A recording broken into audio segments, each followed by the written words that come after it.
Tamina marina dia nomeny fanahy masina teny. I was struggling to exactly get that scripture, but it was the scripture was 1 Thessalonica 5. Yes. He says that Must the we light. wait? Yes. I'm hvkl. 2 minutes. Faritana. Jy kan praat gemoes nou. Dit is net live. So are you excited today? Meta netana ve ianao androany? Because the joy of the Lord is our strength. Satria ny fifalian'ny tompo no herintsika. Worry doesn't add anything in our lives. Ny fanahina tsy manampy ninninina mihitsy eo amin'ny fiainantsika. It's not changing the situation. Tsy mampiova ninninina mihitsy. It's only affecting you negatively. Fa misy fiatraikany aminao amin'ny zavatra tsy mahomby kokoa ary le izy. That's why 1 Peter 5:6 says, do not worry about anything. Zay mampatonga ny Petera voalohany toko 5:5 amin'ny tena aza manana amin'ny inona inona. Because I'm taking care of you. Satria za no miahanao. I don't think Mahela wakes up in the morning and say, what am I going to eat today? Za tsy mieritreritra hoe mahela zao rehefa mifoha maraina dia eritreritra hoe inona zao mba hoaniko androany. She just wake up and she lives. Dia fotsiny izy dia velona. But we are conditioned over time to start to worry about things. Fa rehefa milehibentsika dia lasa ohatran'ny hoe manomboka manatsy kelikely amina zavatra.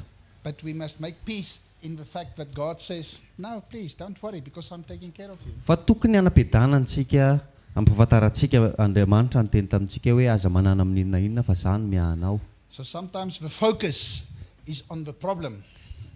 Indraindray ny fifantohana dia eo amin'ilay olana. We can start now. And Satan is very good to do that. Ary Satana dia tena hainy tsara manao zavatra ohatra izany. So put your focus on the fact that God is going to bring the outcome on His time. Dia ianao tokony hifantoka hoe Andriamanitra hitondra ny valiny ny zavatra nangatanao amin'ny fotoanany. Okay, so now we can start again. Amerina nomboka indray tsika. Salama tupku. Salama tompoko. Naturi charaviana. Okay, yesterday when I wanted to finish off, the Holy Spirit put a scripture on my heart. Omaly rehefa amarantsika dia nisy ten'Andriamanitra zay napetraka amin'ny fanahy masina tato anatiko. And that scripture was 1 Thessalonica 5:21. Dia zay ten'Andriamanitra zay dia Tesaloniana voalohany toko 5:20. Brother Zhao was reading it before we left, but maybe for the people that wasn't here or the people that couldn't get that one. Dia rahalahy zao namaky an'izay ten'Andriamanitra zay omaly fa ho an'ny olona zay tsy naheno tsara sy voatonga androany dia ho averina le izy. And regarding the scripture, it says, prove all things, hold fast which is good. Zao ny ten'Andriamanitra ao amin'ny Tesaloniana voalohany toko 5:20 hoe fantaro ny zavatra rehetra azony mafy zay tsara. Sometimes I ask people, so what do you do in the body of Christ? Dia indraindray manontany ny olona hoe inona kay zavatra ataonao amin'ny tenan'i Kristy? So I don't know. I'm very shy and I'm not sure what I can do. Dia ozy izy hoe ozy izy ny olona indraindray tsy fantatro fa za nge olona menamenatra be tsy fantatra hoe inona kory ary ny zavatra tokony ataoko. I said to him, have you ever tried? Dia ozy amantsy anazy hoe efa nanandrana nga ianao? Then they say no. Dia izy So then I said to them, how can you say you're not good in something that you haven't tried? Dia ozy hoe ahoana kay ny ahafantaranao hoe tsy afaka manao zavatra tsara ianao amina zavatra anankiray nefa ianao ary tsy nanandrana akory. I want to start this morning because I know this weekend you've got a crusade. This weekend you've got a crusade. Ny anomboako anazy amin'ity maraina ity satria amin'ny faran'ny herinandro zao hiatrika croisade indray tsika. And maybe you want to go, but you're not exactly sure what are you going to do. Dia mety hoe te handeha ianao fa tsy azonao antoka tsara hoe inona zavatra tokony ataonao. I want to tell you what happened with me. Mba teneniko anao ny zavatra nitranga tamiko. Because I was always like trying to be obedient to the Holy Spirit. Satria za miezaka foana ny akatohan'ny fanahy masina. So I will go on a Sunday after church. Dia za andeha ohatrany hoe rehefa vita ny fitoam-bavaka any am-piangonana rehefa lahady dia lasa mandeha. And me and my wife will get into the car. Dia za sy ny vadiko miditra ao anatin'ny tomobilina. And we start to drive. Dia lasa izay mandeha. And I say to her, go right here. Dia miteny anazy hoe ndany ianao mivily ankavanana. Go left there. Rehefa tonga etsy indray ianao dia mivily ankavia. Okay, there in the field, stop there. toy izay hoe rehefa tonga eo amin'io toerana io ianao rehefa tonga amin'io toerana io dia mijanona eo and we will take out some bread and some cool drink dia avoaka ao anaty tomobila ny mofo sy ny jus and some soup, sy lasopy and we will just help the poor people just to give them something to eat. dia manampy ny olona mahantra fotsiny izay manome zavatra hohanina ho an'zareo. And then some of them, I didn't have a plan. I was just obedient to what I felt God says to me to do. dia ohatrany hoe dia nisasasasany tamin'ilay olona satria za mandeha fotsiny tsy fantatra koa inona ny antony nampanaovany fanahy-masina anazy zany fa ataoko fotsiny ilay satria izy maniraka. Then one of the people was asking me, do you have a Bible for me? dia nisy olona anankiray nanontany anao hoe manana baiboly ho anah ve ianao?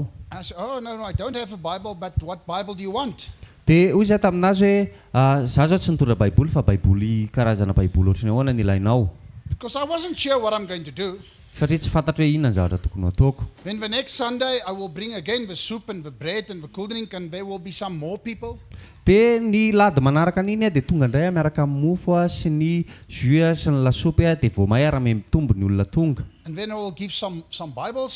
dia avy eo ala manomboka mizara baiboly And then they will start to ask me some questions. dia avy eo amin'izay ry zareo manomboka mametraka fanontaniana amiko. And then I will go home and I say, God, what's your plan with me, with these people? dia rehefa mandeha mody dia manontany an'Andriamanitra inona kay ny drafitrao ho amin'ireo olona ireo. He says, Minded, I want you to bring the gospel. dia hozy izy miteny amiko hoe tiako ianao hitondra ny filazantsara amin'ireo olona ireo. And I will say, God, am I really equipped to do that? I'm not evangelist, I'm not a preacher, I'm not like a pastor. dia hozy aho mantsy an'Andriamanitra hoe ianao ve mieritreritra hoe tena ohatrany hoe nampitaovina hanao zavatra ohatra izany satria za nge tsy evangelista za tsy mpitory teny za tsy mpiandry. He said to me, Minded, the moment you gave your life to me, I already start the growth inside of you. dia hozy izy nyteniny tamiko hoe hitanao ry manderitra tamin'ny fotoana nandraisanao anahy dia efa nanomboka nampitombo ny zavatra ao anatinao And he gave me the scripture, Philippians 2 verses 13. dia tena Andriamanitra tao amin'ny Filipiana toko faharoa ny 17 ny nomeny ahy. I want you to put it up, please. Filipiana toko faharoa ny 17. Philippians 2:13. For it is God who worketh in you both to your will and to work for his good pleasure. fa Andriamanitra no miasa ao anatinareo na ny fikasana na ny fanaovana atateraka ny sitrapony. And in my Bible translation, it also said, I will equip you. dia amina dikateny hafa amin'ny baiboly miteny hoe za ampitao anao Just go. fa mandehana fotsiny. And I was standing there and I started to bring them the gospel. And the moment I start, they were asking some questions. And it's just that the Holy Spirit was putting all the answers in my heart. dia rehefa nanomboka nitory filazantsara tamin'ireo olona ireo dia mametraka fanontaniana amiko ry zareo dia ohatrany hoe amin'ny fotoana ametrahany fanontaniana dia omeny fanahy-masina anahy mivaliny. And then we started to go even on Saturdays. dia na dia lasa indray ary zay tsy lahady fotsiny na dia fa nandeha koa ny sabotsy. And then I meet some people who have a Jesus film, and we started to do it on Friday evenings. dia niona tamin'ny olona le mpandefa le filma Jesosy reny dia lasa indray zay nandeha tany amin'ilay toerana dia nataonay ny zoma hariva. And then it went to different places. dia avy eo nanomboka miparitaka tsikelikely tamin'ny toerana maro samihafa. And then one day, one lady in our church, dia indray andro zay nisy vehivavy anankiray tao anatin'ny fiangonanay. she said to me, Minded, there's another place where on Sunday afternoon, can you please come to visit there?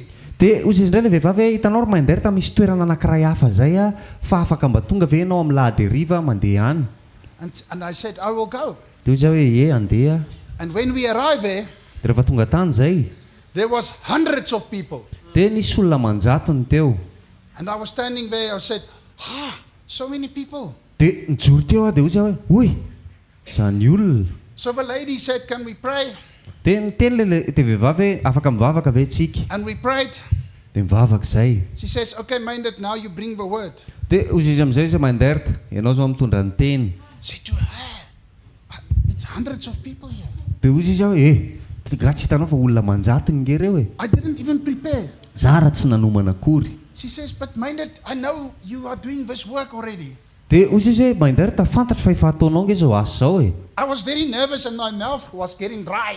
tena niasa saina be dia na mivavaka ary na molotro ary nanomboka ny maina. But when I remember the scripture God gave me, it's me that will work in you. Just Dia- start to speak. dia tadidiko ilay ten'Andriamanitra nomeny aho hoe izaho le manao ny asa ao anatinao fa ianao fotsiny no miteny. And that day I will never forget. Dia izay andro izay aho tsy ho adiniko mihitsy na oviana na oviana. I was still bringing all the things I knew. Dia noentiko foana ilay zavatra fantatro. And then suddenly somebody says, I want to give my life to Jesus. Dia tampotampoka teo nisy olona nanangatana dia niteny hoe te hanolotra ny fiainako an'i Jesosy aho. And I was then surprised and say, okay, Dia gaga be aho dia hoy hoe eny ary. I'm not sure, must you come forward now or do I must come to you? I'm not exactly sure now what to do. Dia hoy zao hoe tsy azoko antoka hoe za ve no tokony akeny aminao sa ianao no tokony hanantony aty anoloana fa tsy fantatro tsara hoe ino no tokony ataoko. And I said to him, if you want, can you please come forward, then I can pray for you and you can reconcile with Jesus. Dia hoy zao hoe raha mety aminao dia afaka mandroso aty anoloana ve ianao dia mba hivavaka ao anao mba hahafahanao mifandraindray amin'ny Jesosy. And when he came forward, about another 50 people came. Dia rehefa tonga izy rehefa nanantona teny anoloana dia nisy olona 50 teo nanantona niaraka taminy. And when I start to pray, maybe another 50 came. Dia rehefa nanomboka nivavaka dia tonga indray ny 50 manaraka. And church, Fiangonana. I was more than surprised. I was overwhelmed. Dia za raha mbo gaga koa. Ohatran'ny hoe tena tsy takatra ny saiko ilay zavatra nitranga tamin'izany. I went on my knees with them, Dia lasa nandohalika niaraka tamin'izareo. thanking God for what is happening here. Dia nakasitraka n'Andriamanitra tamin'ny zavatra nitranga tamin'izay fotoan'izay. And when we were finished, Dia rehefa vita ilay izy, they asked me, so when are you coming back again? dia hoy izy hoe roviana indray ianao no miverina. And church, it was a couple of maybe 2 months. Dia fiangonana hitanao tao anatin'ny 2 volana. We had services Friday evening, Dia misy fitoam-bavaka ny zoma hariva, Saturday evening, sabotsy hariva. and 4 services every Sunday in different places. Dia fitoam-bavaka anankefatra anatina fitoerana samihafa isaky ny alahady. And it started by me taking a little bit of soup, a little bit of bread, a little bit of cool drink and going to some people. Dia ohatrany hoe nanomboka tamiko nitondra mofo kely sy lasopy kely sy fanalana etaeta kely nandeha tany aman'olona. At that stage, I never thought I'll be standing here today in front of you with a microphone in the hand talking to you. Dia tamin'izany fotoan'izany tsy nanana eritreritra mihitsy hoe ndray andro any mba hijoro eto anoloanao miaraka amin'ny micro ety an-tanako dia hiresaka aminao. I was just feeling very sad about people not having food. Fa za fotsiny nalahelo tamin'izany ohatrany hoe mahita an'ilay olona tsy mihinan-kanina. But God was doing the work. Fa Andriamanitra nanao ny asa. He only needs a available vessel. Fa izy mila fitaovana fotsiny manaiky ho ampiasaina. So I want to encourage you and also other people to go on Saturday and on Sunday. Dia za te hampahery anao ohatrany rehefa manana fotoana ianao ny sabotsy sy ny lahady dia mandeha any. And you say to God, Dia miteny amin'Andriamanitra hoe here I am, tia Tompo, use me. ampiasao aho. But please don't immediately run towards the stage and grab the microphone from Pastor Rudolph and say, oh, I want to preach to you today. Dia tsy hoe lasa ianao akory amin'ny sabotsy dia lasa ianao miazakazaka eny ambony pilipitra dia lasa ianao samborinao eny an-tanan'ny Pasteur Rodolphe amin'ny micro dia miteny amin'ilay olona amin'izay na zao te hitory aminareo. No, you just available and you wait. Fa ianao mila vonona fotsiny dia miandry an'Andriamanitra. Okay, let's continue where we went off yesterday. Dia tohizantsika ny zavatra ny toyan'ny fampianarana omaly. We were talking about unity. Omaly tsika niresaka ny momba ny fiombonana. And in that scriptures we read, Dia tao anatin'izay soratra masina izay mivakintsika omaly zay. it said it brings spiritual breakthroughs. Dia niresakitsika hoe mitondra valim-bavaka ara-panahy ilay izy. It brings spiritual growth. Mitondra fitombona ara-panahy. And it brings blessings and through unity. Dia mitondra fitahiana koa ny ao anatin'ny fiombonana izany. Do you think God will withdraw his blessing if you are obedient to him? Ianao ve mieritreritra hoe sakanan'Andriamanitra tsy tonga eo amin'ny fiainanao ny fitahiana nefa ianao makatoa? I don't always know exactly how God thinks and what his plan is. Za tsy hoe fantatro mazava foana amin'ny fotoana rehetra ny fomba fisainan'Andriamanitra sy ny zavatra tiany ataony. But it actually says in Matthew 7, we are not really good parents.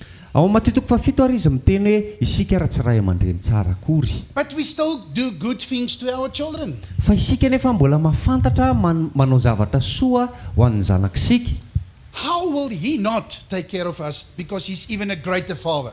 dia baiboly miteny hoe ahoana mihoatra lavitra noho izany Andriamanitra satria izy ray tsara lavitra. Matthew 5:48 says he's a perfect father. Ny Matteo 5:7 miteny hoe izy no Andriamanitra lavorary indrindra. So I wanna- Lavorary indrindra. I want to use myself as an example. Dia ampiasa ny tena koa ohatra. Maybe you that have children are not the same, but maybe you are. Mety hoe ianao izay mananjanaka mety tsy mitovy fa mety mitovy koa. When my children comes home, Rehefa tonga ao an-trano ny zanako I saw them study. dia ohatrany hoe mahita ny ry zareo mianadesona. I saw the lights in the evening very late. Dia ohatrany hoe mahita n'le jiro mbola mirehatra ao anatin'ny efitra ry zareo efa alina. Waking up in the morning, Dia mifoha maraina be. and they come home after the exams, Dia rehefa verina amin'izay ry zareo avy manao fanadinana. and they show the report. Dia verina avy any izy miaraka amin'le naoty. It's good. Dia mahafinaritra. It makes me proud. Dia ohatrany hoe tena mireharehany amin'izareo. It makes me happy. Tena mahafaly anahy le izy. And then I want to bless them. Dia avy eo te hitany zareo. I want to take them to the restaurant. Te hitondra zareo any amin'ny fitoerana fisakafoanana. I want to give them some pocket money for the holiday. Mba tiako omena koa ary argent de poche ry zareo andehanany manao vacances. So maybe they can buy some earpods or something like that. Dia mety hoe afaka mividy écouteur na zavatra karazan-javatra ohatra izany. They didn't ask for that. Tsy nangataka zavatra ohatra izany nefa izy. I want to reward them without asking. Fa te hamaly any ry zareo na dia tsy mangataka azy izy. Are some of you like that as well, parents? Ny ray aman-dreny sasany ve mitovy amin'izany eto? There's some hands here. Misy tanàna vitsivitsy mitsangana eto. Yeah. So what do you think about God? Ohatrany ahoana kay izany ny eritreretanao momba an'Andriamanitra? He also wants to reward us. Satria izy te hamaly antsika koa. But there's a but. Fa misy faly izy. We need to bring our part. Fa isika mila mitondra ny anjarantsika ao anatiny. And that's why he says in Galatians 6, God cannot be mocked. Dia izay mampatonga ny ten'Andriamanitra amin'ny tena amin'ny Galatiana 5:9 Andriamanitra tsy azo vazivaziana. What you sow, you will reap. Na inona fafinao izay ihany ny jinjainao. So church, out of unity, Dia ry fiangonana raha miala ao anaty fiombonana ianao. and I want to be clear about this. Dia tiako hazava tsara le izy eto. It doesn't mean I always agree with my brothers and sisters in the church. Izany akory tsy midika hoe za dia manaiky sy mifanaiky foana amin'ny raha lasana bavaka ao anatin'ny fiangonana. It does not always mean that I understand them. Izany akory tsy midika hoe azoko foana ny zavatra tiana ry zareo tenenina. Because the people that's really always excited, Satria misy karazan'olona ohatrany hoe mibitabitaka be foana. like the man Saturday was doing all the things. Dia ohatrany izy ty Aldo le manentana ery ambony ery mampandiny olona. I'm already a little bit older. I'm trying to do all the things with him, but I'm getting tired. Dia za satria efa antitrantitra dia miezaka manaraka anazy fa miereraka mpanaovana an'ilay izy. What I must be very careful for, Fa mila mitandrina be any amin'ity zavatra ity. if I'm the shy introvert. Raha ohatra hoe za le karazan'olona menamenatra Now I'm standing in the church. dia za mijoro amin'ny fiangonana. Maybe my arms is not shaven. Mety hoe tsy voaratra ny volokelika ohatra. Now I don't want to lift very high, Dia tsy tiako hatsangana ambony be ny tanako. so I go like this. Dia lasa manao an'izao fotsiny. Be careful to criticize. Dia tandremo tsara tsy hitsikera. Rather appreciate that man's excitement Dia tsaratsara kokoa ary ianao makasitraka n'le fetanentanan'le lehilahy. and say, I'll try to follow a little bit. Dia ohatrany hoe miezaka fotsiny ianao manaraka tsikelikely eny. You don't have to jump as high as him. Ianao tsy voatery hoe hisaoty ambony be ohatrana anazy. You don't have to do it exactly the same way, Tsy voatery hoe hitovy amin'ny fomba fanaovany azy mihitsy ny ataonao. but let your heart follow at least. Fa aoka ny fonao anaraka na dia izay fotsiny aza. And appreciate that somebody is showing an example of joy. Dia mila makasitraka ianao hoe misy olona maneho ny ohatry ny fifaliana. Last year, Christmas, Tamin'ny heritaona tamin'ny Krismasy. my wife was taking a video of brother Hart's in the background. Dia naka video ny rahalahy Haja iry izy. And he was going, Dia making many izy moves. izy tena mahay anazy tsara tokony atsotsika ety aloha ety izy aloha hanao azy. I think I was watching that video maybe 20 times Mety hoe indroapolo angamba nijery an'izay video zay. because my brother, he's got the moves. Satria izy hainy tsara mihitsy ilay mihetsika. So I'm appreciating that. Dia za tena makasitraka ny zavatra ohatra izany. Don't criticize him because your moves is only like that. dia tsy tokony hitsikeran azy ianao satria ohatry ny hoe ianao tsy mahay afa-tsy ohatr'izao. So if somebody takes the microphone and he's running up and down and he's very loud, dia raha ohatra hoe misy olona anankiray zao a mandray micro a dia lasa izy miaka-midina satria izy olona tia mitabataba, you appreciate that. dia makasitraka fotsiny ny ataonao. One of my favorite teachers in the world is already deceased. Dia misy olona anankiray a mpampianatra zay a tena mahafinaritra anahy fa efa maty moa izy. He's talking like this. Dia ohatr'izao ny fomba firesany. Today I want to talk to you about Jesus going to the Samaritan. Androany a dia hiresaka aminareo a momba ny Jesosy a nandeha tany amin'ny Samaritana. Always speaking on the same tone. Ohatrany hoe rehefa miteny izy a dia mitovy foana ny havony feo. Not getting excited about anything. Tsy na dia misy zavatra mampitanetana ara dia tsy dia metanetana be loatra. But it's words of wisdom. Fa ny teny avoaka ny vavany a teny feno fahendrena. And I learned so much from him. Dia nianatra be dia be mihitsy taminazy. You understand? There's different people with different purposes, with different temperaments, with different personalities. Dia misy karazan'olona manana samy manana ny antom-pisiny a amin'ny fombafomba fampiasan'Andriamanitra anazy a sy ny tempérament sy ny toetra samy manana ny azy ny olona tsirairay. Brother, can you put on that picture, please? Rahalahy afaka alefanao eo amin'ny écran ve le sary azafady. I spoke about this picture yesterday. Niresaka momba n'ity sary ty a omaly. It's this one, 7 and reap. No, I'm joking. He's coming. Ho avy le izy.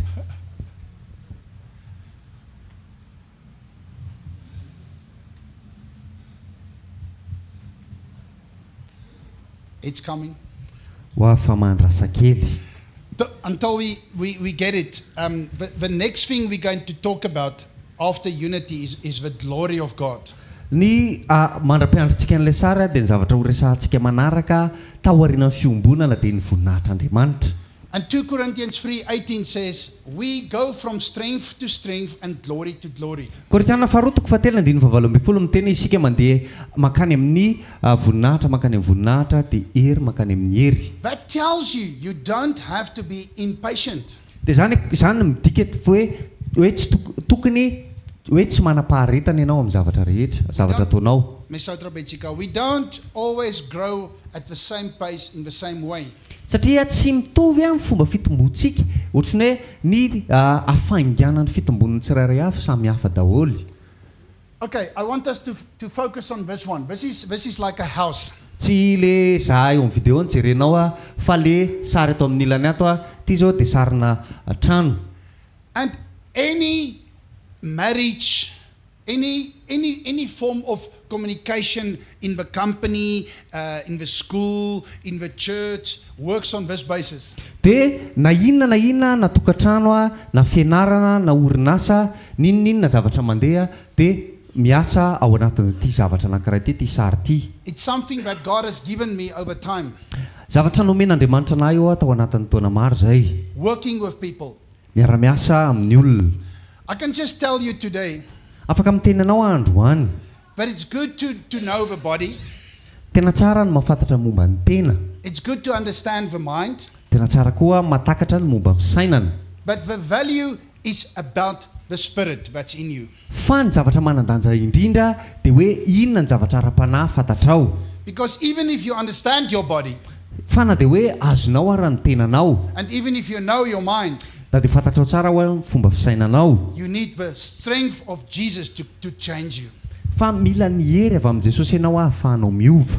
Because wisdom of this world is foolishness to God. Satria ny fahendren'izao tontolo izao dia fahadalana eo anatrehan'Andriamanitra. So the foundation is Christ. Ny fototra dia Kristy. So it means whatever you do in your home, you must base it on the word of God. Dia zany midika hoe ninona zavatra ataonao ao anatin'ny tokantranonao dia tokony hifototra amin'ny tenin'Andriamanitra. It's good to put something on the fridge. Tsara be ny mametraka ohatrany hoe zavatra ao anaty frizidera fampangatsiahana. Because the children, they like to go to the fridge. Satria ny zazakely tia makany anaty tia mijery zavatra sy maka zavatra ao anaty vata fampangatsiahana. And then they look at the scripture. Dia avy eo ry zareo mahita tenin'Andriamanitra eo amin'ilay frizidera. And the scripture I put on my fridge. Ny tenin'Andriamanitra apetraka ao amin'ny friziderako dia izao. Is Philippians 2 verses 2 to 7. Dia Filipiana toko faharoa ny andininy faharoa ka hatramin'ny andininy fahafito. Philippians 2 verses 2 to 7. Why do I put it on my fridge? Filipianina faharoa toko faharoa ny Filipianina faharoa toko faharoa ny andininy faharoa hatramin'ny andininy fafito fa maninona kay zany mametraka an'izany ao vata fampangatsiahana. You can go and read it at home because it's the basis for me about any household. Dia afaka vakianao le izy rehefa tonga any an-trano raisinao fotsiny satria izay no fototra tokony hijoron'ny tokantrano rehetra. So it's okay. It's okay. So that's the foundation. You can put it up, brother. It's fine. Thank you. Afaka petraka ao le soratra masina tsy maninona.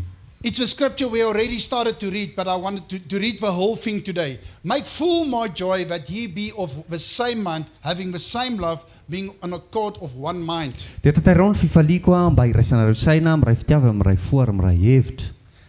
And church, I can tell you, fiangonana afaka miteny anao if that is not in place, raha ohatra tsy mahazo ny toerana tokony hipetrahan tsara zay zavatra there will zay, be arguments and fights and many things happening in the house. dia anomboka amin'izay ny ady hevitra sy ny ady maro isan-karazany hitranga ao anatin'ny tokantrano, In the ministry, ao anatin'ny asa fanompoana, in the church, any anaty fiangonana, at your workplace. any anatin'ny toeram-piasanao. And this is something my wife implemented in her company. Dia io zavatra io dia zavatra ohatrany hoe namboleny ny vady koa ary zay io tenin'Andriamanitra io napetraka mihitsy ao amin'ny toeram-piasana. It's not her company. Tsy anazy akory le orinasa, She's not one of the directors. tsy izy akory ny ohatrany hoe mpitantana an'le orinasa. When the people are there, she's here. Fa raha ohatra hoe misy olona aty ambony aty dia izy aty ambanimbany aty misy azy. But in a humble way, she brought this scripture in.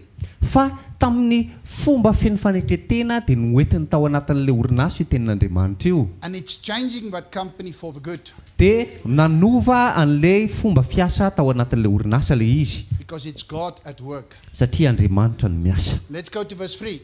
Andininy fahatelo.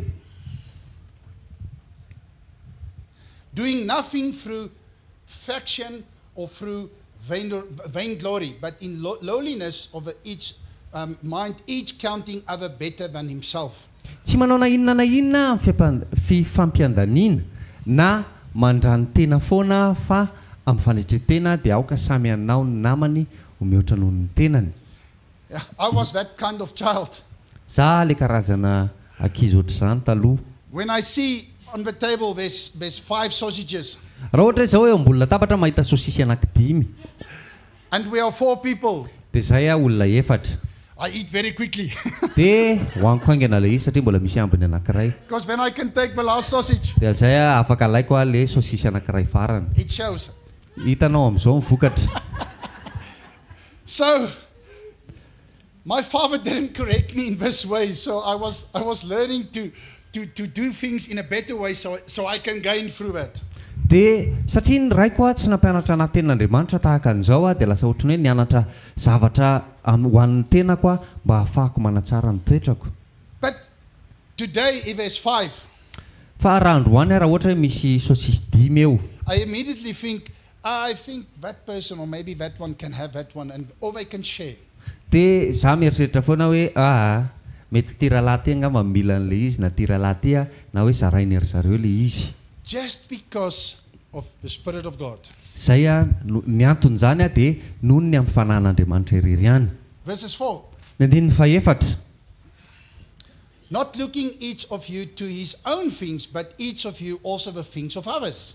Aza samy mihevitra ny azy ihany fa samy amin'ny namany koa. And that's something about us as humans. Dia zany dia zavatra ohatrany hoe amintsika olombelona.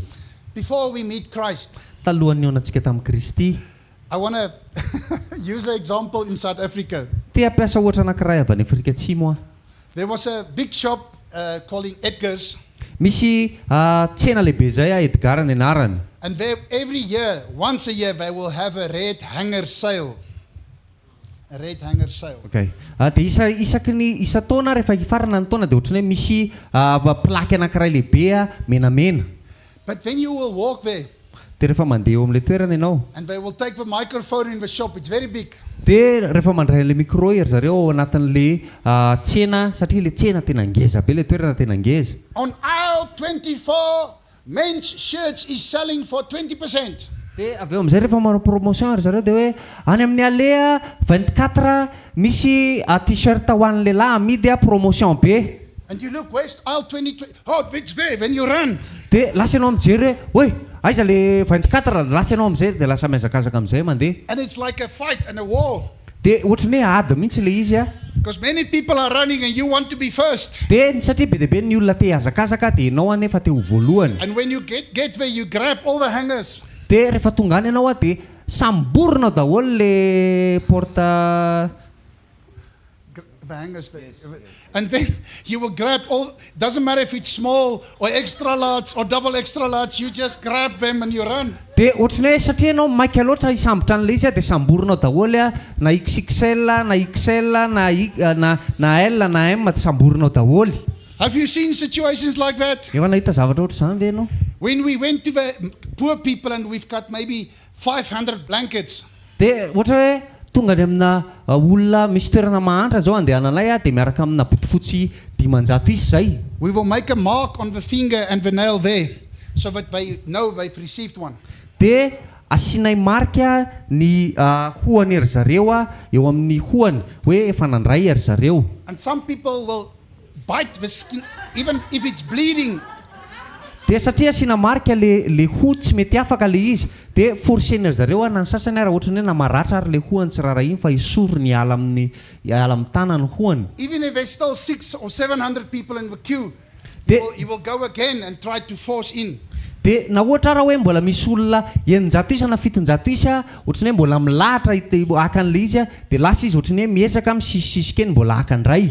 Or they already eat. Dia na ohatra hoe efa nihinana azy. And they come to my wife who's giving the food. Dia lasa ery zareo manantona ny vadiko satria ny vadiko mizara ny sakafo. And she said, didn't you had? Dia miteny le vadiko hoe ngatsy ianao tsy efa nihinana. He will say, no. Mbola ka tsy mbola She said, nihinana. but there's still some crumbs on your mouth. Dia ny amin'ny vavanao ara mbola misy pitipitikanina. I'm giving these examples to say this is the human race. Dia ohatra omeko zany satria ohatra izay amin'ny fomba fihazaka zany zao tontolo zao. And it's the same with animals. Dia mitovy amin'izany koa nefa ny biby. The lion will even bite his own puppy because he wants to feed first. Dia na dia ny liona ary a dia ohatrany hoe anaikitra ny zanany mbola kely satria izy te ho voky aloha ny kibony. But when God comes Fa avy eo tonga Andriamanitra through his son Jesus, tamin'ny alalan'ny zanany a dia Jesosy Kristy. and he shows us a complete new way of living. Dia nasehony a ohatrany fomba fiainana vaovao hafa tsy mitovy amin'ny taloha. And he says in 2 Corinthians 5:17, those that is in Christ is a new creation. Korinthiana faharoa toko 5:17 milaza hoe izay rehetra ao amin'ny Kristy dia olombavao izy. Because that's the way God created Adam and Eve. Satria izay amin'ny fomba namoronan'Andriamanitra ny Adama sy Eva. But because of Satan, Fa noho ny amin'ny Satana we are now all under that curse. You understand? dia lasa ohatrany hoe eo ambanin'izay ozon'izay daholo tsika rehetra azontsika ve zany. But we can break that curse. Fa afaka pitehantsika nefa zany. We can rise above it. Afaka mihoatra n'izany ozony zany tsika And we can bring glory to God. dia afaka manome voninahitra ho an'Andriamanitra. You can go home and read that Philippians 2 further. We don't have to do it for now. Let's go back to the picture. Dia rehefa any an-trano ianao a dia tohizanao ny famakinan'ilay Filipiana toko 4 andininy 2 ka hatramin'ny andininy 7 teo a fa tohizantsika ny zavatra ato. So if your foundation is in Christ, Raha ohatra ny fototry ny tranonao a dia Kristy. the second wall is trust. Le rindrina anankiray avato a dia ny fahatokina. And the only way you can be trustworthy Dia mba hampatonga anao olona azo atokisana dia zao. is not to be faultless or blameless. Tsy hoe akory hoe ianao olona tsisy saina na olona ohatrany hoe mandeha anjamba amin'ny fotsiny. Is to walk in the light Fa ianao mandeha amin'ny fahazavana and walk in truth. sy mandeha amin'ny fahamarinana. And it's easy to walk in truth. Tena mora kely nge zany mandeha am-pahamarinana zany. Just be truthful to yourself. Fa aoka ianao ho marina amin'ny tenanao aloha. Does anybody that sits here has got no problems and no sin? Misy olona ve mipetraka eto hoe tsy manana problème mihitsy na tsy nisy fahotana mihitsy nataony. We all have faults. Mihitsy tsika rehetra manana ny fahadisoantsika daholo. We don't have to hide it. Fa tsy tokony ho afenina le izy. Because if you hide it, you give it some food. Fa raha ohatra afenitsika le izy a dia ohatrany hoe mamana an'le izy sika. I've got respect for people coming to me za ohatrany hoe manana fanajana ho an'ny olona zay manantona anahy saying, mind that I heard your testimony ozy miteny le olona ohatrany hoe mandeha ta heniko ny fijoroana vavolombelonao about the prostitution, ohatrany hoe ianao a nandeha tany amin'le mpampanofa tena reny about all the bad things you have done. dia ny amin'ny zavatra rehetra nataonao ratsy tany aloha tany. Ladies, can I be very honest with you? Ry vehivavy afaka tena tsotra aminareo. I think most men struggle with pornography. Za mieritreritra hoe ny akamaroan'ny lehilahy dia sahirana miady amin'izany hoe fijerevana oronatsara mamofady reny. And the best way to conquer it is to tell somebody. Fa ny fomba ahafahanao mandresy an'izany dia ny firesahanao an'ilay izy aman'olona. And to be accountable. Mba atonganao ohatrany hoe misy tatitra ataonao amin'ny olona. I've read about statistics because we're going to Nusibe now and I want to influence something. Dia za naheno statistika satria andeha ho an'ny Nosibe zay amin'ny volana Desambre iny a dia te hitondra fiovana anankiray. And the statistic says 80% of all the women in Nusibe Dia nile statistika miteny ny 80% ny vehivavy rehetra ny Nosibe does prostitution. mandeha mivary tena daholo. 80%. 80%. So if you walk in the street, 8 out of 10 women is doing prostitution. Dia raha ohatra ianao zao mandeha eny an-dalana dia raha misy vehivavy 10 ao dia mivalo amin'izay mivary tena. And now you can say, how's it possible? Dia ianao afaka miteny fa ahoana ny mahaposible an'izany. Somebody went around and get that statistics. You can go and read it on Google. Dia satria nisy olona anankiray nandeha nanontany dia izay no nampatonga anazy mivoaka namoaka an'izay statistika izay. That means it's something that us as a church we need to do. Dia izany midika hoe misy zavatra tokony ataontsika amin'ny mahafiangonan'Andriamanitra antsika. And it's something that when I go to Nusibe, it's something, the seeds we're going to plant. Dia satria izay ho an'ny Nosibe dia izany zavatra tianay ohatrany hoe tia hitondra fahamarinana, zavatra voan'ny fahamarinana any amin'izany toerana izany. And the most important Hoe fanomezana tokondray ho an'ny olona izay ohatrany hoe mieritreritra hoe fameloka izy ny amin'ny zavatra anankiray. is the seed of love. Dia ny voan'ny fitiavana. I want us to go to John 13, Tiako tsika andeha eo amin'ny Jaona 13 verses 34 and 35. ny andininy fa efatra amby telopolo sy ny andininy fa 5:30. John 13, verses 34 to 35. Jaona 13 ny andininy fa efatra amby telopolo sy ny andininy fa 5:30. We'll come back to the picture. Sorry. Miverina eo amin'le sary indray antsika rehefa eo miala tsiny amin'le I'm giving you lots of exercising today. be loatra le exercice omena anareo androany fa miala tsiny.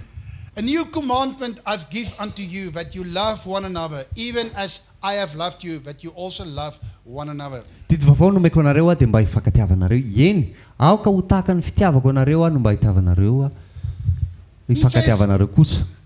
I give you a new commandment. Izy Jesosy za manome didy vaovao anareo. And one of the Pharisees was asking Jesus, so what is the greatest command? Dia nisy fariseo anankiray nanontany an'i Jesosy hoe inona kay ny didy lehibe indrindra. He answers him in Matthew 22, verses 36 to 40.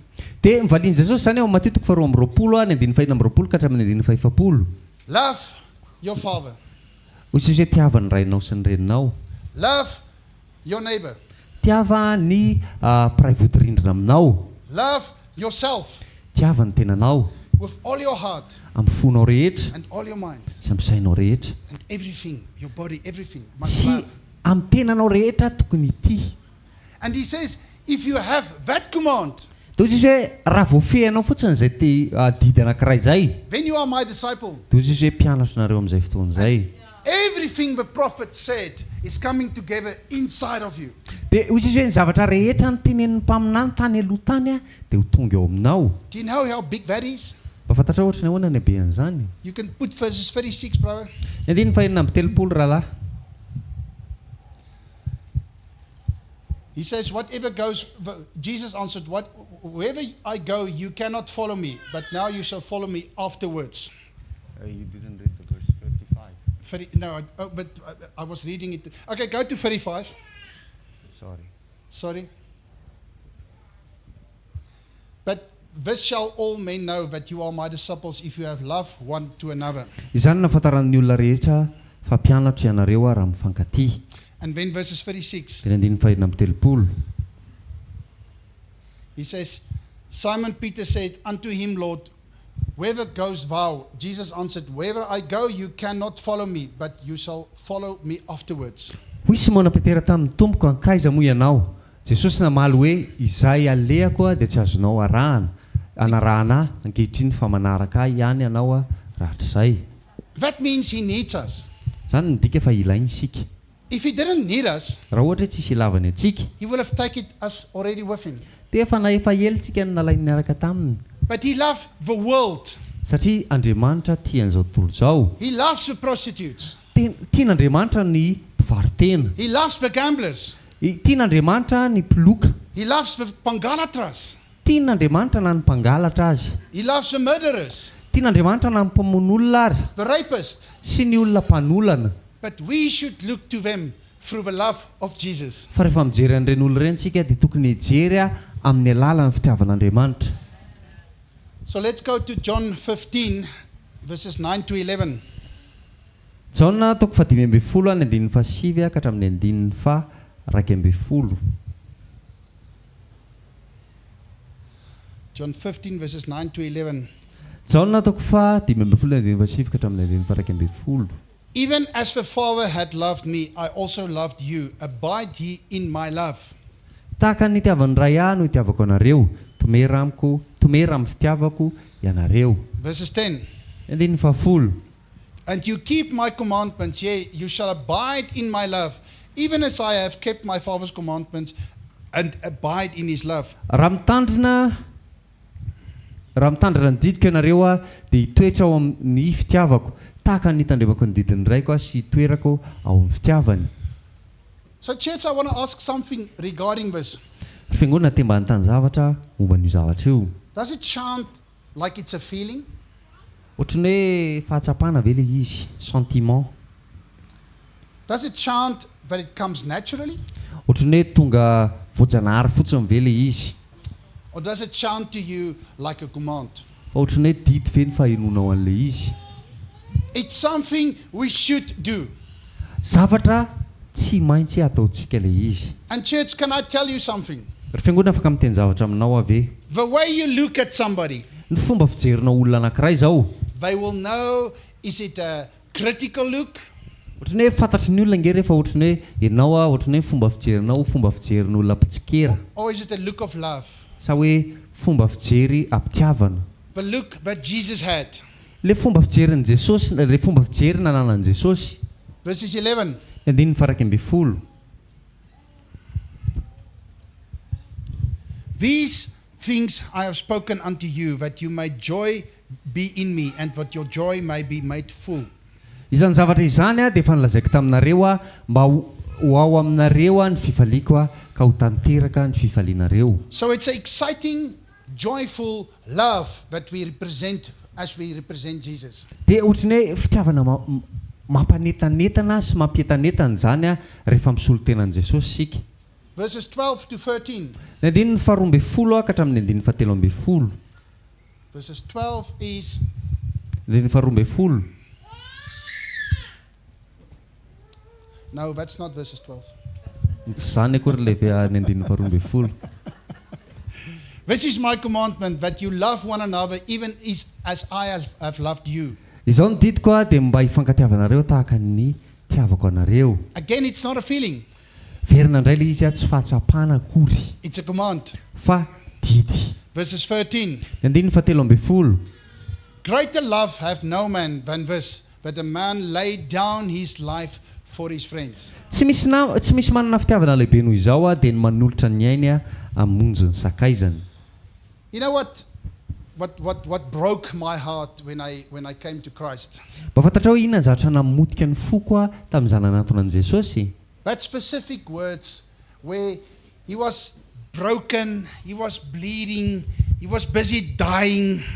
Ohatrany hoe izy potika, kapohana, nandera, ary ohatrany hoe efa kely sisa ny fotoana iainany.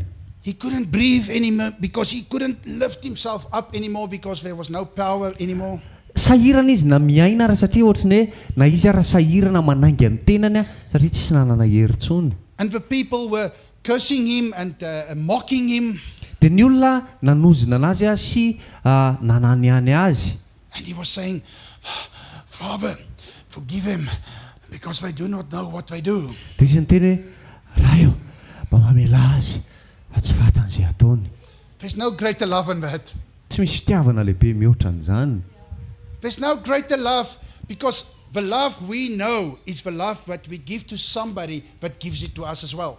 Dia tsy misy fitiavana lehibe noho izany satria matetika amin'ny fitiavana fantarantsika dia hoe isika manome fitiavana dia aveo ilay olona amezantsika fitiavana mamerina an'izany any amintsika. But in Luke 6 verses 27, brother, Fa ao amin'ny Lioka toko 9:7 rahalahy, he talks about a love resaka momba ny fitiavana. that is not easy. Fitiavana izay tsy mora ny manatanteraka azy. A love that you should exercise. Ilay fitiavana tokony asianao fampiarana. The love for your enemy. Ilay fitiavana fahavalinao. But I say unto you that here love your enemies, do good to them that hate you.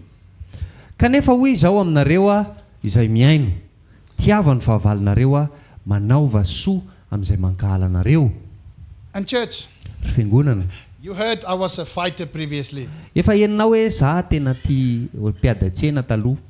Now if somebody confronts me now, Raha ohatra zao hoe misy olona tonga dia ohatran'ny hoe te hiady amiko, mitady ady amiko, and I can feel there's some emotion coming up, dia ohatran'ny hoe ieny koa ohatran'ny hoe miakatra mafana izy zany. I have to push down the old mind that say, mind it, go. Dia mila manosika an'le mainderta taloha hoe mainderta midina milamina. And then my spirit comes up Dia aveo mivoaka ny atao anatin'ny fanahiko. and it controls my mouth. Dia izay no mifehan'ny vavako.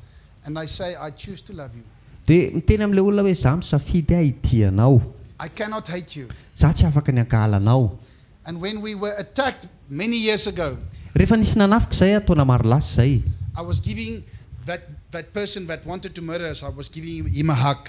dia ilay olona te hamono satria izy namono tao an-trano dia mbola nifihiniko azy izy. And it's only Jesus. Dia Jesosy irery ihany.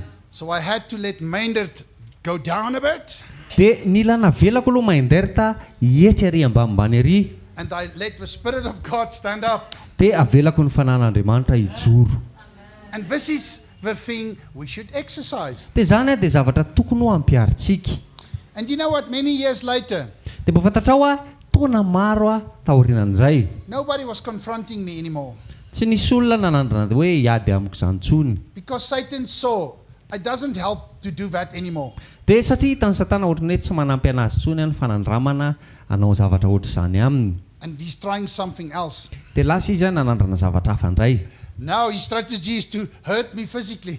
Dia izao indray za indray no izany ratraina ara-batana. He wants me to pick up the phone and phone Michael and say, Michael, tell the people I cannot come anymore. Dia ohatran'ny hoe tedavina hoe andray ny telefona dia antso amin'ny Michael hoe Michael mba teneny ilay olona ao amin'ny hvkl tsy ho avy indray Now it's a new exercise. Dia izao indray ilay izy fomba hafa indray dia exercice hafa indray. But let's Luke 6 verses 28. Dia jerentsika ao amin'ny Lioka toko 9:20. Bless them that curse you. Pray for them that despitefully use you. Misaora an'izay manozona anareo ary mivavao an'izay manisy ratsy anareo. Church, this is a command. It's not easy, but it's a command. Fiangonana, didy io tsy mora fa Can I tell you something? Mba afaka teneniko zavatra anankiray ve ianao? The one that will get free first is you. The one that will get free first is you. Le olona izay ho afaka voalohany dia ianao. And through your exercising, through your reaction, that person will start to get free. Dia amin'ny alalan'ny fampiaranao an'izany zavatra zany dia izay olona izay koa ho afaka. Maybe not immediately, Mety tsy eo ny fitrangany but sometime. fa ndray andro any. There's a widow in our Bible study group. Misy vehivavy mpitondra tena izay ao amin'ny école biblique misy anay. There's actually a lot of widows. Za mety hoe be loatra kay le mpitondra tena ao amin'le école biblique kay. But this lady was really attacked in her house. Fa izay vehivavy izay dia nisy nanafika tao an-tranony. And they were putting some ropes around her arms. Dia nifatorana ry zareo tamin'ny tady ny tanany. And normally they rape the people. Dia mahazatra hoe rehefa misy manafika ohatr'izany dia ohatran'ny hoe aolana ry zareo le olona. And they mistreat them so that there's some fear. dia ohatrany hoe ampijaliana ry zareo amin'izay miteraka tahotra. And when they give him the telephone and say, now you must transfer some money to my account, dia avy eo amin'izay omena ry zareo ilay telefona hoe tia ny telefoninao dia mila versenao any amin'ny banko volanao. they had some knives and some rifles. Dia manana antsy ry zareo sy matraky. It was 3 men, hoe lehilahy anankitelo. but the whole time she was praying and she was doing it loud. Dia tamin'ny fotoana rehetra dia mivavaka izy sady natao mafy be mihitsy mivavaka. And the one man became very irritated. Dia nisy an'ilay lehilahy anankiray ohatrany hoe nasorena azy ilay izy. He wanted to hit her. Dia ohatrany hoe saika ho fialahany ilay vehivavy. And she heard the testimony I said to her in the Bible group about another lady, but her husband was always, and she will say, no, stop in Jesus' name, you don't come near, you stop in Jesus' name. She was doing that. Dia tadidin'ilay vehivavy ny fijoroana vavolombelona izay nizaraiko tamin'olon-kafa. Nisy olona nisy nanafika koa dia lehilahy tao anatin'ilay tokantrano nitsangana dia niteny hoe mijanona ianao amin'ny anaran'i Jesosy, mijanona ianao amin'ny anaran'i Jesosy. So when he wanted to hit her, Dia rehefa te hamelaka anazy ilay lehilahy, out of her eyes came love. dia mivoaka tamin'ny masony fitiavana, feno fitiavana. And she put up her hand Dia natsangany amboniny ny tanany. and she says, now it's the time to exercise what I heard. Dia hoy izy hoe fotoana izao ampiarana ny zavatra efa reko. And she was praying to this man, I bless you in Jesus' name. Dia nanomboka nivavaka ho an'ireo lehilahy ireo izy dia niteny hoe tahiko nareo amin'ny anaran'i Jesosy. Closing her eyes because he knows she's going to hit him now. Dia nakipa ny masony satria fantany hoe ho voafelaka izy izao. Saying, I bless you in Jesus' name. Dia nanomboka nitodika kely izy dia hoy izy hoe tahiko nareo amin'ny anaran'i Jesosy. He never hit her. Tsy isaha akory ilay lehilahy ohatrany hoe nikasy tanana azy. And I believe there's so much power in love. Dia izaho mino hoe misy fitiavana lehibe ao anatiny, misy hery lehibe ao anatin'ny fitiavana. I will not be able to hit somebody if he tells me I choose to love you and I choose to bless you.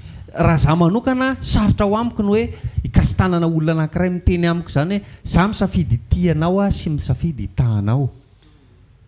And before we finish off, I want us to go back to the picture. Alohan'ny hamarana antsika dia tiako indray tsika hiverina ao amin'ilay sary. So trust Le fatokina comes through truth. dia tonga amin'ny alalan'ny fahamarinana. I trust people that is very truthful. Izaho matoky ny olona izay marina. Paul also said he boasts in his weaknesses. Paoly raha niteny hoe izy reharehany amin'ny fahalemeny. That means he will tell people what his weaknesses is. Izany dika fa i Paoly zany hiteny amin'ny olona sy tantara amin'ny olona amin'ny fahalemeny. Because you boast in your children if they are doing well. Ianao zao ohatra mirereny amin'ny zanakao rehefa manao zavatra tsara izy na manao zavatra mety. You understand what I'm saying? So if you boast about your weaknesses, it means you talk about it. Dia izany dika fa raha ohatra hoe ianao mirereny amin'ny fahalemenao dia resahanao nge zany le izy. And that brings trust. Dia zany mitondra fatokina. Because you always feel like that. Satria ianao mahatsapa tena foana ohatra izay. But you know what builds the trust? Mba fantatra hoe inona ny zavatra manangana an'ilay fatokina. Is people can see the change in you. Hoe hitan'ny olona le fiovana eny aminao. And they say, I see some change in you because I know you are having a difficulty with smoking. Dia hoy izy mety miteny ny olona hoe tena mahita fiovana eny aminao satria ianao fantatra tsara hoe manana problème amin'ny fifohana. But I've seen you sometimes Mety mahitanao andraindray taking out the cigarette, hoe lasa raisinao le sigara. and when you say no, you put it back. Dia averinao dia izy ianao averinao anatin'le borika sigara indray le izy. I want to acknowledge that Tiako ohatrany hoe ekenja zavatra izay. because I can see you going from strength to strength and glory to glory. Satria mahitanao mandeha amin'ny tanjaka makany amin'ny tanjaka sy voninahitra makany amin'ny voninahitra. Some people Misy olona hafa with certain temperaments mety hoe manana tempérament hafa. can take the cigarettes and throw it out of a window, Dia mety hoe maka an'le sigara dia troahany eny amin'ny varavarakely and they're done. dia vita treo. But not everybody is the same. Fa tsy ny olona rehetra akory dia mitovy daholo. As long as your heart is, God, I want to get rid of these things, I want to be freed from these things, help me. Dia rehefa ny fonao ny teny an'Andriamanitra hoe Andriamanitra te hiala amin'ity zavatra ity te ho afaka amin'ity zavatra ity. And please, my brother, and please, my sister, pray with me. Then you know that I need you. Dia mangataka amin'ny raha lasana bavy ianao hoe mba ho eto-mbavaka dia amin'izay fotoana izay hoe fantatra hoe mila anao Then it's relationship. Dia avy eo mandeha ny fifandraisana. Relationship comes by knowledge. Ny fifandraisana dia tonga amin'ny alalan'ny fahalalana understanding each other, sy ny fahaizana mifahatakarana ny tsirairay. acknowledging the differences. Ny fahaizana manaika ny fahasamihafana misy eo amin'ny tsirairay. Last night I had on WhatsApp I had a call with a married couple, Tamin'ny alina zao nanana nisy antso nataoko tamina mpivady anankiray tany Afrika Atsimo. and they wanted to get divorced Dia ry zareo te hisaraka. because the way the husband treats the child. Ny antony mahatonga an'izany dia ohatrany hoe le fomba fitaizan'le rangahy ny zanany. And she's completely different than that. Dia izy le vehivavy nefa tena mifanohatra be amin'izany mihitsy. He's blue red, you know the colors I was talking about. Efa henonao le loko izay niteneniko izay nizaraiko tamin'ny latsinainy fa le lehilahy zay sady manga mena. And she's green yellow. Dia le vehivavy maitso sy mavo. Now they differ so much that they are fighting all the time. Ery zareo tena samy hafa fa maly sy miady foana amin'ny fotoana rehetra. But the relationship is starting to get better every week Fa le fifandraisana ohatrany hoe metsara isan-kerinandro through knowledge, tamin'ny alalan'ny fahalalana through wisdom. sy amin'ny fahendrena. And then the last thing is the word understanding. Ary ny teny farany dia ny teny hoe fahatakarana. And I want to finish off today by giving a testimony again. Teny amarana koa azy androany dia te hizara fijoroana vavolombelona. I told you about all the Sunday teachings, four services every Sunday. Dia tantarako anao teo zao le hoe taorianan'le nizarana an'le lasopy sy ny tariny ireny dia avy eo amin'izay lasa ohatrany hoe manana fotoam-bavaka inefatra izay isaky ny lahady any amin'ny toerana samihafa. A man was approaching me Misy lehilahy anankiray izay nanantona and I saw hatred in his eyes. dia tena hitako hoe fifankahalana tao anatin'ny masony. I saw evil in his eyes. Nahita zavatra ohatrany hoe tena ratsy tao anatin'ny masony. And I was responding in love, asking him, what do you want to tell me? Dia namaly anazy am-pitiavana dia niteny taminy hoe inona ny zavatra tianao anontaniana. He said to me, sir, Toy izy hoe Ramse, since you started to work here in the camp, izy hoe tamin'ny ianao nanomboka niasa tety amin'ity camp ity I was planning to kill you. dia fimbetsaka ny nanana drafitra nanana paikady hamono anao. I said to him, why? Toy izy hoe fa maninona? He says, because you are a white man. Toy izy hoe satria ianao fotsy hoditra. And I hate white people. Toy izy hoe satria fa zany efa makahala olona fotsy hoditra. I was asking him, what's your name? Toy izy hoe taminazy efa izy ny anaranao. Because if you ask somebody his name, suddenly they feel you've got interest in them. Dia satria ianao rehefa manontany olona anankiray ny anarana dia hitan'le olona hoe ianao zany ohatrany hoe miinteresse ianao aminy. It's not important what his name was. Let's use just maybe Samuel. Dia tsy mampaninona hoe iza ny anarany tany fa ohatra hoe ampiasaintsika ohatra hoe Samuel. I said, Samuel, why do you hate white people? Dia izy tamantsy anazy hoe Samuel fa maninona ianao makahala olona fotsy hoditra. He says, because I'm a poor man, Dia izy hoe satria olona mahantra I've got nothing, tsy manana ninina. and even if I work and I buy something, Dia izy hoe da zahara na mandeha miasa dia mandeha mividy zavatra. I live in a squatter camp, Za ohatrany hoe mipetraka amina camp le ipetrahan'ny olona tsy manan-kelofany ireny because I cannot afford a house, satria za tsy afaka mividy I trano. cannot buy a car, Za tsy afaka tsy manana fahafahana hividy I cannot tômôbila. get married and get children. Za tsy afaka manambady dia miteraka mananjanaka. But the reason I hate white people, Fa ny antony akalako olona fotsy hoditra. I was working for a white man. Za hozy izy niasa tamina olona fotsy hoditra. And then he will tell me, when people come here, they cannot park on the paving. They need to park in the parking. Dia hozy izy hoe rehefa tonga aty ny olona dia tsy tokony anajanona ny tômôbilany eo amin'le pavé fa any amin'ny parking ry zareo no tokony andeha hijanona. My boss's wife, he gives me this command because I need this job. Dia le vadin'le patron koa manome an'izany anazy zany baiko zany satria ilaiko le asa. Now the white man comes with his big bucky, his 4x4. Dia tonga avany ohatra le lehilahy anankiray miaraka amin'ny 4x4 beny. Then he wants to park on the paving. Dia izy te ohatrany hoe hijanona eo amin'le pavé. I said, no, sir, you're not allowed to park on the paving. Dia izy aminazy hoe Ramse, ianao tsy manana zoa hijanona eto amin'ity pavé ity. That white man, he tells me, futsek. Dia izay lehilahy fotsy hoditra izay miteny hoe ale. It's like hale. It's really like cursing somebody. Ohatrany hoe manozona olona ohatrany mandroaka alika ireny hoe ale. No, he's big. He's bigger than me. I cannot fight with him. Toy izay satria le lehilahy le fotsioditra ngeza lavitra noho za dia za tsy afaka miady aminy. I'm afraid and I stopped fighting with this man. Dia za satria matahotra dia tsy sahy niady tamin'le lehilahy. And he parks on the paving. Dia lasa izy nijanona teo amin'le pavé. Now my white boss, which is also very big, Dia le patron koa satria izy tena bokona be. he said, Samuel, I told you the people cannot park on the paving. Dia hoy izy hoe Samuel, za nge efa nitenanao hoe tsy tokony hijanona eo amin'ny pavé ny olona.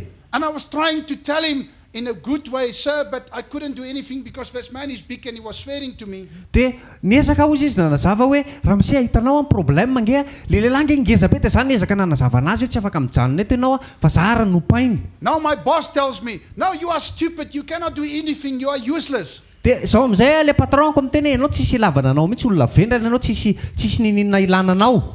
And I lose my job. Dia very ny asako tamin'izay. And it goes from one job to another job to another job, and it's always the same white men. Dia ohatrany hoe rehefa miasa izy dia mifindra asa hafa dia mifindra asa hafa dia mitovitovy amin'izay foana ny olona isany. And you also a white man and you're also big.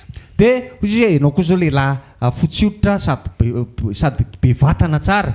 You know what I did, church? Mahafantatrao ny zavatra nataoko raha fiangonana. And I'm finished. Efa marana.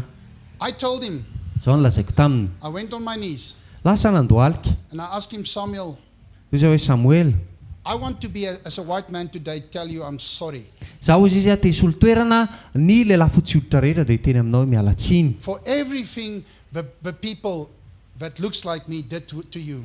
Le zavatra rehetra nataon'le olona mety hoe mitovy abe amiko zay zavatra nataon'ny olona rehetra taminao tany. Please forgive us. Hoy izy hoe mamindrafo aminay. And you know what? Everything in that man changed that day. Dia mahafantatrao ny zavatra rehetra teo amin'ny lehilahy io niova tamin'izay fotoana izay. And because of time, I'm only going to say he became one of the leaders. Dia noho ny amin'ny fotoana dia ny amaranako azy dia hoe izy lasa mpitarika mihitsy aza. And today he's a pastor in Zimbabwe. Amin'izao fotoana izao dia pasteran'i Zimbabwe izy. Let's pray. Ataontsika hivavaka. Thank you, Lord. Misaotra Tompo. But we can just understand your love much more. Mba hafahanay mahatakatra ny fitiavanao bebe kokoa. We know that we are the glory of God, Fantatray hoe izay ny voninahitr'Andriamanitra. but it all starts with unity. Fa metomboka amin'ny fiombonana le izy. We are one in Christ. Satria izay iray ao amin'ny Kristy. Doesn't matter if we are a Jew or a Greek Tsy mampanina na Jios izay na Grika, or a Malagasy or France or French or South African. na Malagasy na Frantsay na Afrika Atsimo, avy any Afrika Atsimo. Doesn't matter we are a male, a female, short, long, big. Tsy mampanina hoe vavy izay na lahy, fohy, ngeza, lava. We are all family in Christ. Fa ankonan'izay ao amin'ny Kristy. And we have got the same Father. Ary mitovy ny raina rehetra. We are thankful for you, Lord. Misaotra anao izay Tompo. Thank you for loving us first. Misaotra ny amin'ny tiavanao anay taloha. Thank you for choosing us. Misaotra ny safidiananao anay. And the most important thing for today, Lord, thank you for using us. Dia ny zavatra manandanja indrindra androany dia hoe misaotra ny amin'ny fampiasanao anay. In Jesus' name we pray this. Amin'ny anaran'i Jesosy ny vavahanay. Amen. Amen. Mesotra betsika.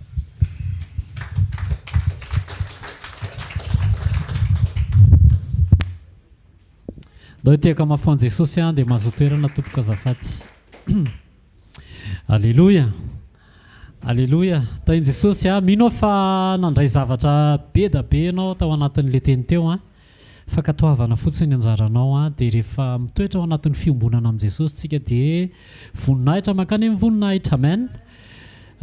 Commandement na didy nomeny Jesosy atsika hoe mila mifankatia, mila mitia ny fahavalo fa rehefa pakatoa ianao dia nadidy raha nomeny Jesosy dia lasa fanirianao sy sitraponao no mandeha manatanteraka an'le didy izay tenen'i Jesosy. Amen. Ny tenen'ny mpanompon'Andriamanitra teo hoe mila manana ny mason'i Jesosy tsika tsirairay avy, maso tsy mitsara fa tena maso manana ny mason'i Jesosy, tena hoe maso feno fitiavana, maso honena ny hafa, maso tia mizara, maso misaina ny hafa, toe-po mifanaraka amin'izay tenen'i Jesosy. Alleluia. Mila manamboatra fomba fijery tsika noho izany mba hanana ny fomba fijerin' Jesosy eo amin'ny manodidina rehetrarehetra. Amen.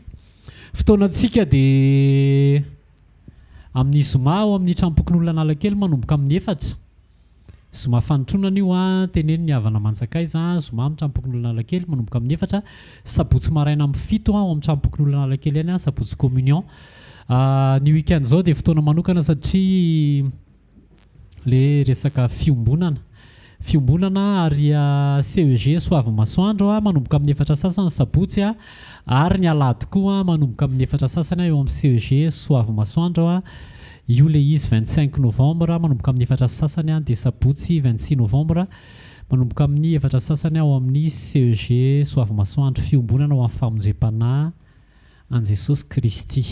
Misaotra an'Andriamanitra tsika noho ny amin'ny fahataterahany fotoan'androany a mankatoava amen mankatoava dia zaro ny toe-ponao exercice le izy tena hoe tsy mitsara amin'ny fotoana rehetra tsy mitsara fa tena tonga dia mandeha foana amen amen dia rehefa pakatotsika dia ozy izy nanombohany azy teo hoe Andriamanitra ozy izy a na tsika ratsy ara mahay manome zava-tsy ho an'ny zanakitsika maika fa Andriamanitra izay tsy mahay manao zavatra ratsy dia karakarantsika Andriamanitra amen andao tsika hitsangana andao asantsika amin'ny mpanompon'Andriamanitra anonona ny tsodrano ho antsika tsirairay avy.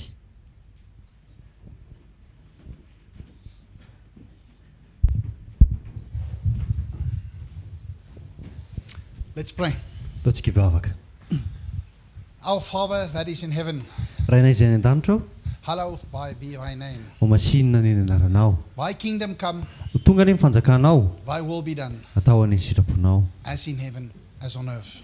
any an-danitra tahaka ny aty an-tany. We are here for you, Lord. Eto izay ho anao tompo, We are here for your kingdom eto izay ao ho an'ny fanjakanao and your righteousness. sy amin'ny fahamarinanao. Give us what we need. Meo anay a izay zavatra ilainay We confirm our dependency on you, dia averina indray hoe miankiny-do tanteraka aminao zay and we can be the glory of God. mba ho voninahitr'Andriamanitra, We can be the light and the salt. mba hampatonga anay a ho fanasina sy fahazavana.